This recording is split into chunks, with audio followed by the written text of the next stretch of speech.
Viane, petite bastide du Moyen-Âge, à tout juste 30 km d'Agen. Son nom a voyagé dans le monde entier grâce à ses objets d'art, lampes, décorations, du verre soufflé, un savoir-faire tout droit venu de République tchèque, soigneusement préservé sur les étagères de ce musée. Ça me rappelle mon père, ça me donne des frissons surtout. Parce que là, c'est... Ces outils, Paco les a maniés pendant 28 ans. Il est le dernier verrier de sa famille.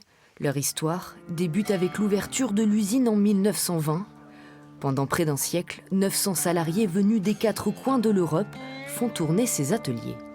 Il y avait beaucoup d'étrangers. Je crois que les premiers qui sont arrivés, ça devait être les Tchèques, les Allemands, les Italiens, les Espagnols sont arrivés entre 55 et 60. Et après, en 70, c'est arrivé les Maghrébins aussi. On plaisantait entre nous et tout. Hein. Mais bon, après, on se connaissait bien aussi. Hein. En 2004, la verrerie en faillite met ses fours à l'arrêt. Le cœur économique de Viane s'éteint définitivement. Le commerce, c'est pourtant ce qui fait naître cette bastide en 1284. Sous la pression démographique, paysans et commerçants décident de créer une petite ville, articulée autour de la place du marché. L'Aquitaine était tiraillée entre la France et l'Angleterre. On était en terre anglaise à cette époque, grâce ou à cause d'Aliénor d'Aquitaine. Et donc, il fallait, pour créer cette bastide, bien sûr l'autorisation du seigneur et également l'autorisation du roi d'Angleterre. Peu de temps après la création de cette bastide, les habitants ont trouvé nécessaire de se protéger et ils ont donc construit ces remparts et ces portes pour accéder à l'intérieur de la bastide. Érigée sur les bords de la Baïse, Viane prospère grâce à la rivière. Véritable route commerciale, elle permet aussi de faire tourner le moulin du village.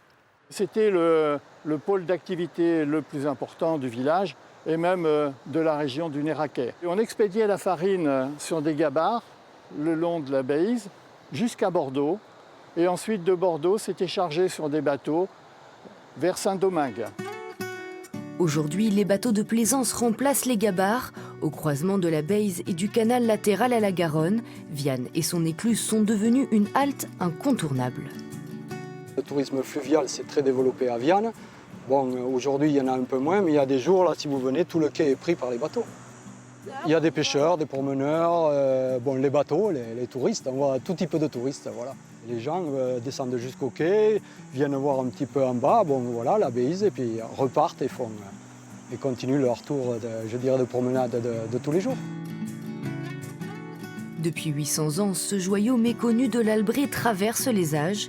Entre tradition et modernité, Viane continue d'écrire son histoire en toute simplicité.